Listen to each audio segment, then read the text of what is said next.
On the first day at Academy, the elders ran the resonance ceremony. Lycans used scent instinct to locate their fated student. Valedictorian and student council president Scarlett Ashcroft didn't even hesitate. She walked straight up and claimed the Frostwolf before anyone else could move. I was dead last in the student rankings. I got assigned a single silver rank Stonewolf. Then the Glacial Reckoning hit. Because I'd bonded with the Stonewolf, I shared its innate ability, cold resistance. Scarlett's Frostwolf never had the chance to grow. His bloodline never awoke. On day 1 of the reckoning, he froze to death. That wasn't the worst part. Fueled by jealousy, Scarlett rallied the others and jumped at me. They killed my Stonewolf. Then they roasted steaks right in front of me, laughing while they ate. I was so overwhelmed with grief, I died. When I opened my eyes again, I was back to the day of the resonance ceremony. As the lowest ranked student at Academy, I was always picked last. Sure enough, the only Lycan remaining was the Stonewolf. I was reaching for him when Scarlett suddenly shouted from across the room. She sprinted over, clutching a small Frostwolf pup, and shoved him into my arms without a word. You take the Frostwolf, I want the Stonewolf. The room went quiet. Even Elder Whitmore, our homeroom elder, frowned. Everyone knew the Frostwolf pup carried the purest bloodline of any Lycan in this batch. His ancient lineage concentration was 80%. The Stonewolf's was barely 20, considered low rank by any standard. Elder Whitmore leaned forward. Scarlett, choosing your bebonded Lycan isn't something to take lightly. This determines your ceiling for the rest of your life. Scarlett bit her lip. She looked up with wide, glistening eyes and said, Sir, Selene needs this Frostwolf more than I do. My bloodline rank is strong. I can progress fast no matter what Lycan I bond with. But Selene is Omega class. If she ends up with a low-rank Stonewolf on top of that, her future is basically over. A few people nodded. Elder Whitmore gave a short approval. That's a decent thing to do. Then he turned to me. Well, say something. I blinked. I held the white wolf pup out toward her. It's fine. You don't have to swap. I actually kind of like Stonewolf. Scarlett pulled the Stonewolf closer to her chest. She looked at me the way someone looks when they've been wronged. Selene, you don't have to test me. I'm serious. Keep him. Before I could finish, something sharp bit down on my neck. The Frostwolf pup had bitten me. A bead of blood welled up from the wound. Then he pressed his tiny tongue against my skin and licked it clean. The Frostwolf initiated a mate mark with me. Frost crystal markings surfaced on my wrist the moment his teeth touched skin. They settled fast, clean, perfectly shaped, like they'd always been there, like my body had been waiting for them. What the room witnessed was not just an unsanctioned bond. It was a Frostwolf branding a mark of fate onto an Omega-class student. A ripple of noise spread through the room. So Selene wasn't being noble after all. She played both sides. She said she didn't want the Frostwolf, but she went and got mate marked the second she got the chance. She was just scared Scarlett would take him back. Never seen someone play both sides that hard before. After the mate mark locked in, the white wolf pup went drowsy and fell asleep in my arms. I sat there, listening to the whispers, and feeling my face go red.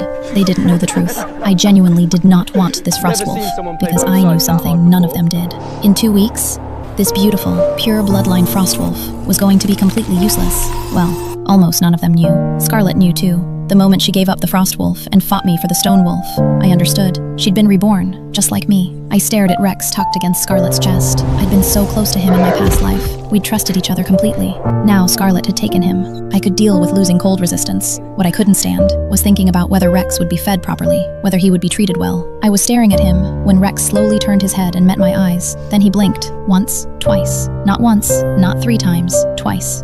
My chest lit up. 2 blinks was a signal, a code we'd created together in our past life, during the months we spent in the eastern ruins when there was no one else to rely on. Rex was using it now to tell me he remembered. He had been reborn too. I looked at him, really looked. He was smaller now, rounder, with none of the combat scars he'd carried by the end. But the way he held himself hadn't changed. The way he watched me hadn't changed. He'd found me in a classroom full of strangers, and used a code only the 2 of us knew. That was enough. I was still exchanging glances with Rex when something warm and soft wrapped around my fingertip. I looked down. Caius had woken up. I'm not useless. And stop staring at that chunky little lowlife. Are you talking? Caius gave an imperious little sniff and rolled over in my arms. I thought about what to call him. Frostwolf? Little Wolf? Your Highness. My name is Caius. And yeah, you can call me Your Highness if you want. Who taught you to be this dramatic? Up front, Elder Whitmore was explaining resonance ceremony bonding mechanics on the board. Most bonds were initiated by students, since Lycans were naturally proud creatures. Young Lycans were gentler than adults, but it was still extremely rare for a Lycan to seek out a bond on its own. Everyone began attempting their bond formations. Everyone except me, since I'd already been forcibly claimed. Caius, why did you bond with me? I didn't like that other girl. Ugh, she smells. Scarlett is literally the most popular student in school. Half the guys here would say she smells amazing. Those guys are blind. They can't see the rot underneath. And me? You're fine. You're kind of sweet. I started scratching under Caius's chin while the class droned on. Frostwolf fur had a reputation, and it delivered. Impossibly soft, dense like a cloud. I scratched his ears, squeezed his belly, and eventually couldn't help reaching for his tail. They say you should never touch a Lycan's tail, but Caius was young, so the usual rules didn't apply. Stop it! What is wrong with you? It sounded exactly like someone who'd just been caught off guard, and was deeply, mortifyingly flustered. I pulled my hand back, keeping my expression neutral. Calm down. You got a very active imagination. Caius's eyes welled up immediately. He snapped his head away and refused to look at me. Across the room, Scarlett successfully completed her bond formation. A flash of pleasure crossed her face. She directed it toward Rex. The formation activated, spinning fast around Rex. Inside the light, Rex quietly reached out and made 2 small adjustments to the structure. The standard equal bond shifted, without a sound, into a master-servant bond. Rex was the master. Scarlett was the servant. Not that Scarlett would ever know. The formation read clean from the outside. Nothing to flag, nothing to question. Rex had simply ensured that every order Scarlett gave him was one he was choosing to follow. The moment he decided otherwise, the bond would answer to him, not her. For now, he would play the loyal Lycan. It was easier that way. It was a technique we'd discovered together in a ruin, years ago in another life. Rex was now using it to put a leash on Scarlett. Rex caught my eye across the room, satisfied, proud of himself. Under the table, I gave him a thumbs up. You are so manipulative. Caius muttered into my ribs. I was pinching his soft, borderline boneless little cheek. How? You touched my tail and then stared at that chunky little lowlife for 5 whole minutes. You were making eyes at him. Caius's voice escalated toward genuine grievance. I added another item to my mental description of him, prone to completely unhinged jealousy. After class ended, Elder Whitmore handed out progression supplies, 1 week's worth per student. I kept a single moon core for myself. I fed everything else to Caius. 19 cores. Caius crunched through them like chips. We hadn't even left the room. The class watched in disbelief. Is she serious? All of it. That's a week's worth of bloodline resources, and she just fed all of it to the Lycan. Did she even listen? Lycans have slow growth cycles. You're not supposed to rush them. The moon core is supposed to be for her own bloodline rank progression. The Frostwolf bonded with her for nothing. Even Elder Whitmore sighed. Some of you should note, Moon Core applications are limited.